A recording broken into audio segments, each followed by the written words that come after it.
मैं डॉक्टर मीना भैया। आज ड्राइंग एंड पेंटिंग में एक हम बहुत इम्पॉर्टेंट बात करेंगे। ड्राइंग एंड पेंटिंग में चाहे हम फर्स्ट ईयर हो, सेकेंड ईयर हो या थर्ड ईयर हो, कोई सा भी ईयर हो, सब में हमको शेप यानी ऑब्जेक्ट्स के साथ ज़रूर काम करना होता है। चाहे आपको फर्स्ट ईयर में जैसे हम आपके सामने ऑब्जेक्ट्स रखते हैं और उसको बनाने के लिए बोलते हैं, फिर सेकंड जो पेपर होता है आपका, उसके अंदर हम आपको बताते हैं कि भाई उन ऑब्जेक्ट्स की जो अलग अलग पार्ट्स हैं, जिन पार्ट्स को लेकर के एक ऑब्जेक्ट बना है, उससे हम कैसे एक डिज़ाइन बना सकते हैं। सेकंड ईयर में भी वापस यदि हम बात करें तो एक ह्यूमन फिगर ज़रूर होता है, पर उसके अलग अलग पार्ट्स, जैसे हमारे जो ह्यूमन बॉडी के जो ऑर्गन्स है उसमें किस तरह से बैलेंस हो, किस तरह का शेप होता है, उन सब को लेकर के हमको बात करनी ही होती है। थर्ड ईयर की बात यदि हम करें तो फिर उसके अंदर हमको स्पेस डिवीजन करते हैं, उसके अंदर हमको अलग अलग शेप इस्तेमाल करने होते हैं। और यदि कोई सब्जेक्ट दिया जाता है उसमें आप एब्स्ट्रैक्ट भी बना सकते हैं और फिगरेटिव भी बना सकते हैं, उसमें भी हमको आकारों का इस्तेमाल करना होता है। अब आप देखिए आपके सामने ये कुछ पॉट्स पड़े हुए हैं, है ना। ये साइज में छोटे बड़े हैं और इनका जो साइज है और इनका जो साइज है ये डिफरेंट है, ठीक है। लेकिन आपको ये लग रहा है ये सिंपल पॉट्स हैं, लेकिन एक इम्पॉर्टेंट बात मैं बताऊं आपको कि जैसे ये पॉट है, इसके अंदर आप देख रहे हैं कि इसका ये एक अलग शेप है, एक ये अलग आकार है, यानी कह सकते हैं हम ज्योमेट्रिकल शेप है, ये शेप है। ये कुल मिला के 1 2 3 4 5 और 6 हैं। 6 को मिला करके ये एक पूरा इन्होंने इस तरह का ऑब्जेक्ट, एक इंजीनियर ने इसको डिज़ाइन किया होगा और उसके बाद इसको बना दिया। इसमें आप देखिए ये पट्टियाँ भी लगी, फिर इसमें ये छोटे छोटे स्क्वायर्स भी आपको दिखते हैं। ये छोटे छोटे स्क्वायर्स आप देख रहे हैं, है ना। और एक ये लंबा जिसको हम पट्टी कहते हैं, या इसको यूँ घुमा दें तो ये आयताकार भी हो जाता है। अब ये जो आकार है आपको ऐसे देखने में, तो ये अभी जैसे ऊपर से यदि आप देख रहे हैं तो आपको ये बड़ा दिखाई देता है और नीचे का जो है बिल्कुल आपको दिखाई नहीं दे रहा है या बहुत कम दिखाई देता है। यदि इसी को मैं ऐसे टर्न कर दूं तो सामने से आप देखो इस तरह का आकार हो जाता है। इसको यदि मैं ऐसे उल्टा कर दूं तो ये अलग आकार हो जाता है। ये इस तरह से करती हूँ तो आप इसको अलग, इस जो ऑब्जेक्ट है इसका अलग एंगल से आप इसको देख पाते हैं। और यदि इसका हम बॉटम पार्ट देखें तो इसमें आप देखिए कि ये षटकोण आपको दिखाई देता है। ये आप स्क्वायर जैसे छोटे आप देख सकते हैं, यानी इसके अंदर जितने आकार हैं वो सारे ज्योमेट्रिकल शेप्स हैं, उनको ही लेकर के ये बना है। अब हम ज्योमेट्रिकल शेप की बात पे आए तो ये भी हमको पता है कि हमारा जो मानव शरीर है वो भी तो स्क्वायर, सर्कल, ट्रायंगल, आयताकार, इन सब को लेकर के ही बनता है। फिर उसके ऊपर से शेप दी जाती है। यदि हम आर्मेचर की बात करें यानी अंदर के ढांचे की बात करें तो उसमें भी ज्यामितीय आकार होते हैं। अब देखिए आपको ये जैसे बताया, अब इसके अंदर जब आप स्पेस डिवीजन करें या इसी को लेकर के यदि मैं कहूँ कि आप यदि एक डिज़ाइन बनाएं, और अब आप क्या कर सकते हैं कि इसको इमेजिन करें कि इसको यदि हम यहाँ से काट दें, है ना, और इसको ऐसे चौड़ा खोल दें हम, तो इसके शेप पूरे ऐसे अलग तरह के हो जाएंगे। इस यदि आपके घर में भी जैसे आपने देखा होगा कई सारे जैसे कोई डब्बा है, कंटेनर है या कोई बॉटल है, यदि वो टूट जाती है उसके बीच से आप काट देते हैं और उसको ऐसे खोलते हैं तो उसकी शेप आपको अलग तरीके से दिखाई देती है। अब इस शेप में आप देखिए ये इससे बड़ा है और वो उससे ज़रा सा बड़ा है, और मुझे लगता, और आप देखिए कि ये करीब बराबर है, बराबर ही है ये, है ना। तो अब ये शेप जो है, यदि आप कोई डिज़ाइन बनाते हैं या स्पेस डिवीजन करते हैं तो उसमें आपको एक एडवांटेज ये होता है कि उस क्रिएटिव डिज़ाइन के अंदर या उस कंपोजिशन में आप एक ही तरह का जो ऑब्जेक्ट है उसके कई सारे एंगल्स एक साथ आपके पिक्टोरियल स्पेस में आप दिखा सकते हैं। यानी कि आप इसको ऐसा शेप भी उसमें बना सकते हैं और इसी का इस तरह का भी बना सकते हैं। ये वाला शेप भी उसमें आ सकता है, ये भी उसमें आ सकता है, और ये आप पार्ट भी उसके अंदर डाल सकते हैं। यदि आप सामने से इसको देखते हैं तो आपको केवल ये वाला ही पोर्शन दिखता है, लेकिन इसके इस साइड में ये वाला पोर्शन भी है, इसमें ये भी है और इसके बैक साइड में भी है। हमारी आंखें एक समय में एक ही साइड देख सकती है। यदि कोई ऑब्जेक्ट ट्रांसपेरेंट है तो उसकी स्थिति अलग रहती है, अदरवाइज हम एक ही कहना चाहिए साइड हम देख पाते हैं और दूसरी साइड हम नहीं देख सकते हैं, ऊपर और नीचे भी हम नहीं देख सकते। लेकिन जब हम डिज़ाइन करते हैं, जब हम स्पेस डिवीजन करते हैं तो उसमें हम ये सारी चीज़ें डाल सकते हैं। इस बात का आपको ध्यान रखना है। अब मैं यदि कहूँ कि जैसे फर्स्ट ईयर की बात करें तो फर्स्ट ईयर आप सब ने पढ़ा है, सेकेंड ईयर के बच्चों ने भी पढ़ा है और थर्ड ईयर ने भी पढ़ा है और फर्स्ट ईयर वाले बच्चे भी पढ़ेंगे। तो उसके लिए ये एक इतनी इम्पॉर्टेंट एक्सरसाइज है कि एक तो आप इसकी पहले शेप हम इसकी बनवाते हैं ताकि आपको पता चले कि इसकी शेप किन आकारों को लेकर के बनी है और अलग अलग एंगल पे जब आप बैठते हैं तो वो वहाँ से कैसा दिखता है, राइट। अब हम उसी को आपको बोलते हैं कि स्पेस डिवीजन करिए और स्पेस डिवीजन में इसकी एक डिज़ाइन बनाइए या इसका संयोजन करिए।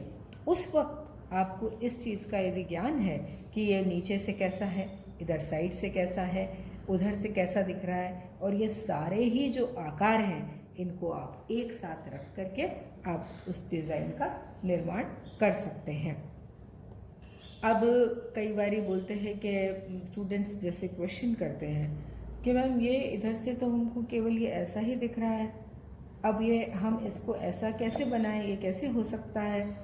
तो उसके लिए आपको ज़रूरी है कि आप इस ऑब्जेक्ट जो भी बनाएं आप उसको आप सब तरफ से घुमा करके देखें और उसके आकार को, उसके कैरेक्टर को समझें और उसके बाद आपका जो पिक्टोरियल स्पेस है उसके अंदर रखें तो उसकी आप एक बहुत अच्छा स्पेस डिवीजन भी होगा, एक डिज़ाइन आप बना सकते हैं। आज हम यदि अपने आसपास जो रेजिडेंस मकान बने हुए हैं, बिल्डिंग्स है, उसको भी यदि हम देखें तो आप पाएंगे कि वो भी सब ज्योमेट्रिकल शेप से अछूते नहीं हैं। वो भी स्क्वायर वहाँ पर मिलता है, हमको ट्रायंगल मिल जाता है, हम वहाँ पे भी सर्कल मिल जाता है ना। तो ये चीज़ों को आपको ध्यान में रख करके आपके उसमें बनाना है। ऑटोमोबाइल की बात करें तो उसमें भी कोई भी इंजीनियर होगा तो मेन जो हमारे 3 आकार होते हैं, गोला, त्रिकोण और चौकोर, है ना, सर्कल, ट्रायंगल और स्क्वायर, इन्हीं को लेकर के हम तोड़ मरोड़ के बड़ा छोटा कर करके दबा के लंबा खींच के अलग अलग आकारों का हम निर्माण करते हैं। तो अब जो आज ये मैंने बताया, अब जैसे देखिए इसकी बात करें तो इसका शेप अलग है। अब इसको आप एक साथ भी रखें तो आपको इस तरह की देखिए आपकी लाइंस दिखाई देती है ना। तो इधर से देखें आप तो ये देखिए आप इसकी लाइंस आपको दिखाई देती है। तो एक साथ ये 4 जैसे रखे हुए हैं तो आप भले ही आपके पास एक है लेकिन आप इमेजिन करके और उसको इस तरह के डिज़ाइन बना सकते हैं। इसको आप आधा यहाँ से काट सकते हैं, यानी सच में नहीं काटना है, आपको इमेजिन करना है और उसको आप इस तरह से करके, और ये देखिए आप ये वाली शेप आप अलग बना सकते हैं। ये आपको बनाना है, उसके अंदर आप फिगर्स बना सकते हैं, उसको कई अलग अलग तरह के शेप। अब जैसे मान लीजिए यहाँ से आप देखते हैं तो एक ट्रायंगल आपको ये नज़र आता है। अब यहाँ से आप देख रहे हैं तो ऊपर देखिए चौकोर होते हुए भी आपको ये एक जैसे हम कहते हैं ना वो शकरपारा जो होता है उस तरह का दिखता है, बिल्कुल चौकोर नहीं दिखता है लेकिन है ये चौकोर है। तो आप इस तरह की चीज़ों को देख करके अलग अलग एंगल से समझ करके और फिर इसको जो आप स्पेस डिवीजन करके इसको बनाएं। अभी जैसे मैंने आपको इसके शेप की ये जो बारे में बताया है कि इस तरह के शेप हैं, इसके देखिए नीचे से आप देखें कि इस तरह का है ना। तो इसको आप उल्टा भी रख सकते हैं, ऐसा नहीं है कि आप इसको सीधा ही रखें। आपके सामने यदि ये इस तरह से रखा हुआ है तो हम इसको देखिए, अब आप इसको हमने उल्टा रख दिया है ना। अब उल्टा जैसे ही रखा, अब आप इसको देखें कि ये एक ही चीज़ है लेकिन जैसे ही एंगल बदला तो उसका आकार प्रकार आपको अलग तरह की अनुभूति देता है सेम चीज़ है, उसमें कोई अंतर नहीं है। इसको मैंने उल्टा रख दिया, इसको मैंने सीधा रखा हुआ है। तो इन सब चीज़ों को आपको देखना है। और मूल बात तो ये है कि आपको आपकी जो विज़न है, आपको जो दृष्टि है, आपको देखना है, आपका ऑब्जर्वेशन कीन होना चाहिए। बहुत आप माइन्यूटली हर चीज़ों को उसमें बहुत ही इंटरेस्ट के साथ और कीनली ऑब्जर्व उसको करना है। मतलब ऐसा नहीं है कि आपने सरसरी निगाह से देखा और आपने फिर उसको बनाने बैठे तो आपका कभी भी वो सही चीज़ नहीं बनेगी। इस चीज़ को आप ध्यान में रखते हुए अभ्यास करिए। और क्योंकि अभी देखिए कि कोविड का टाइम है, अभी हमको नहीं मालूम कि कितना वक्त और लगेगा, तो हम वक्त ज़ाया न करें। और हमारा जो विषय है वो प्रैक्टिकल का विषय है, इसमें ज़्यादा से ज़्यादा अभ्यास की ज़रूरत होती है और आपको एक्सपेरिमेंट की ज़रूरत होती है। तो वो आपको करते रहना है। और जब भी हमारे कॉलेजेस खुलेंगे तो उस वक्त आपको इस सब्जेक्ट में काम करते हुए बहुत तकलीफ़ नहीं होगी, बहुत जल्दी से आप पिकअप कर लेंगे। और अभी जो है आप यदि नहीं करेंगे तो बाद में आपको बहुत दिक्कत आएगी। और आपको लगता होगा शायद कि ये किस तरह से क्या हम करें। तो हमारे पास अभी यही इस तरह का साधन है। और देखा जाए तो ये हमारे सब्जेक्ट का पार्ट ही है, बल्कि इसी तरह से हमको पढ़ना और देखना भी चाहिए कि हम अलग अलग आकारों को, फिर इसके ऊपर अलग अलग शेड कलर्स की भी बात हम कर सकते हैं। जैसे मान लीजिए इधर आप जैसे अंधेरा है तो इधर यही वाला कलर आपको ये शेड में दिखता है, इधर यदि उजाला है तो आप देखिए यही शेड इधर अलग। अब देखिए यहाँ डार्क है, यहाँ दोनों आप डिफरेंस देख रहे हैं, एक ही कलर है। तो आप इस तरह से कलर शेड्स का भी आपको ज्ञान हो जाएगा कि हम एक ही कलर को यदि उसके अंदर गहरा हल्का करें तो वो किस तरह की शेड उसमें आ जाती है। अब देखिए पहले भी मैंने कई बार बताया है कलर स्कीम के बारे में भी। असल में कलर क्या होता है कि वो सूरज की रोशनी के कारण हमको हल्का गहरा या अलग तरह से दिखाई देता है। हम वाइट और ब्लैक की बात करें तो वो क्या है, सिंपल सी बात है कि वो अंधेरा और उजाला है। उसको समझने के लिए हम नाम देते रहते हैं कलर वाइट और ब्लैक। तो इसमें भी यही है कि इधर से रोशनी आ रही है तो इसमें वाइट का ज़्यादा क्वांटिटी बढ़ जाती है, तो ये बड़ा ब्राइट और हमको दिखता है। इधर डार्कनेस आ गई तो इसका कलर शेड बदल गया। तो आज मैंने आपको जो मेन जो चीज़ें बताई है उसको मैं बहुत ब्रीफ में फिर एक बार कर देती हूँ रिपीट। एक तो मैंने आपको शेप के बारे में बताया कि फॉर्म्स जो होती है, कोई भी ऑब्जेक्ट होता है वो अलग अलग के आकारों से मिलकर के बनता है।